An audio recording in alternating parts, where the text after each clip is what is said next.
observations here that we must consider. And I'll pose this question. Is the city and the temple destroyed within the 70th week?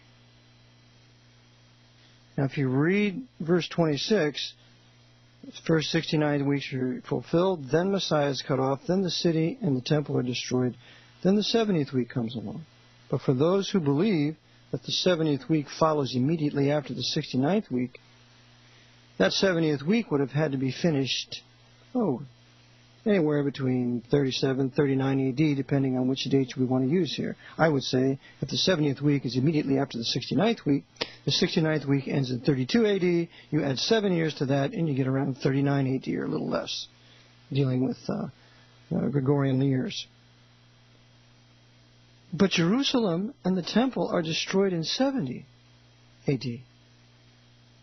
That's 31 years later. And Jerusalem is trodden down of the Gentiles to this day. The Jews that rule Israel are the Pope's court Jews. The Masonic Jewish labor Zionists that helped Hitler and the Eurasian Jewish Holocaust kill off their own Jewish people. Men like Ben-Gurion, Chaim Weizmann, and Rudolf Kastner, those wicked sinners, all helping the Nazis like Adolf Eichmann and Kurt Becker, sending Jews off to concentration camps, specifically 400,000 Hungarian Jews. These Jews that run Israel work for the Pope, because the Pope is the king Gentile of the world, that white devil. Indeed, he is a cracker. That wicked sinner runs all the nations of the world via his black pope, his Jesuit general, and the Jesuit order that is garrisoned in some, 85 provinces of this world.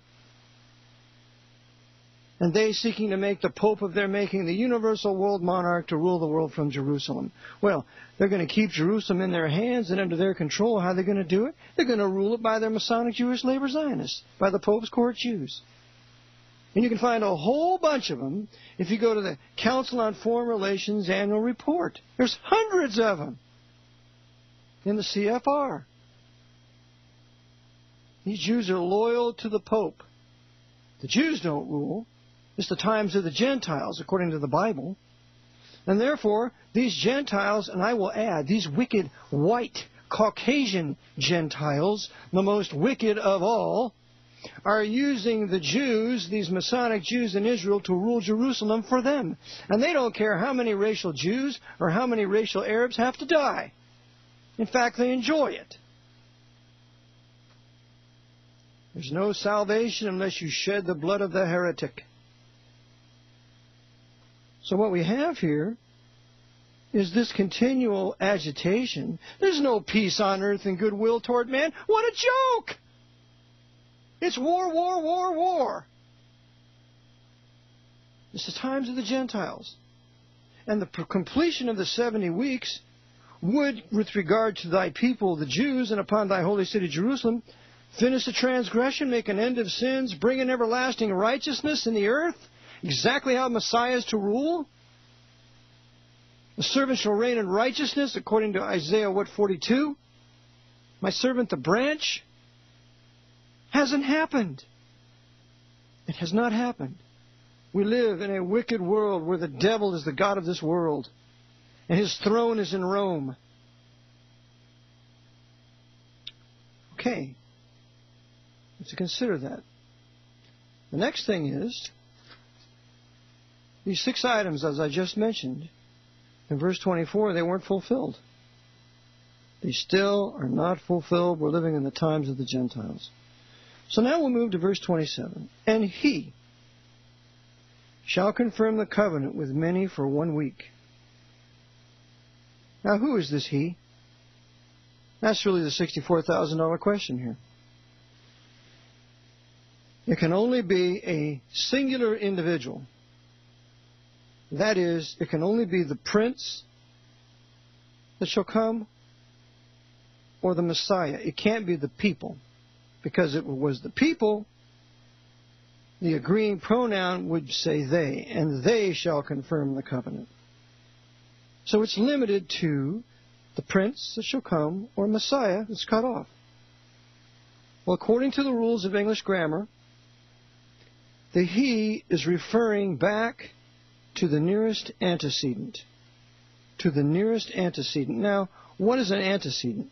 An antecedent is a substantive word, phrase, or clause referred to by a pronoun.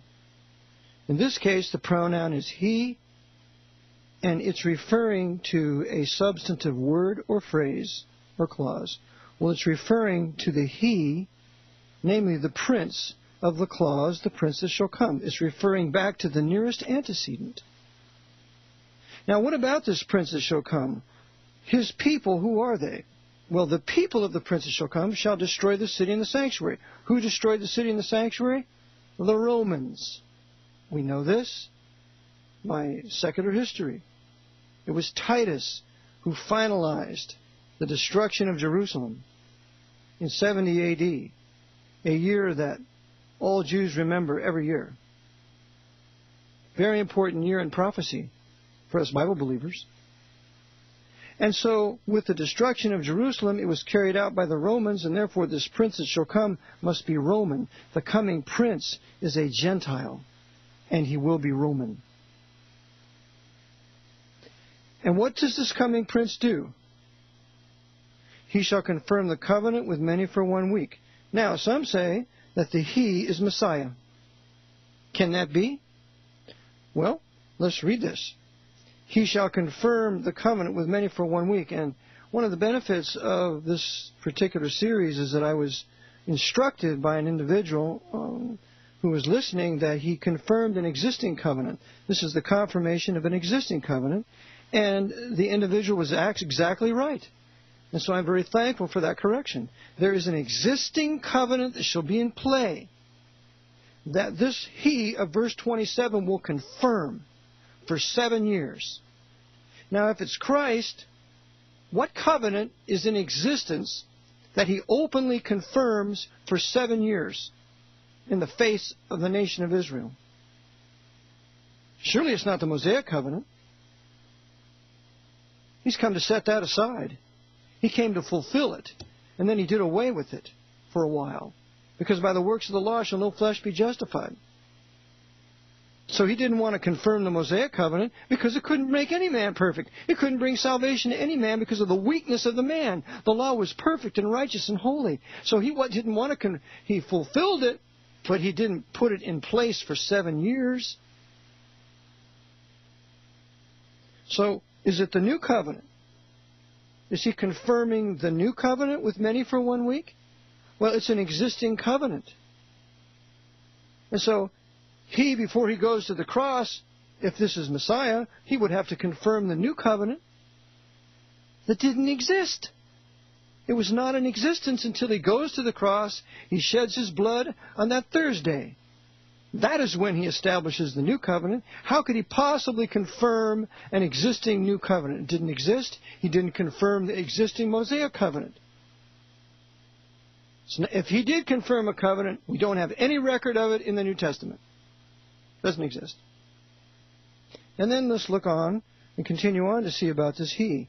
And in the midst of this week, of this 7-year period, he shall cause the sacrifice and oblation to cease. Now again, I maintain that the one who causes the sacrifice and the oblation to cease is the Roman prince, the prince that shall come.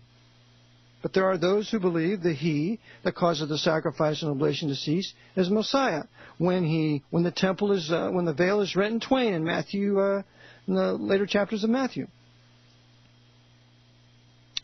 Well, if that's the case, if it's Messiah that's mentioned here, and he causes the sacrifice and oblation to cease with his death on the cross, then there should be no more earthly sacrifice and oblation in the Herodian temple if this verse 27 is referring to a sacrifice and oblation of a Herodian temple. I believe it to be the third Hebrew temple. But if this is Jesus, it has to be the Herodian temple.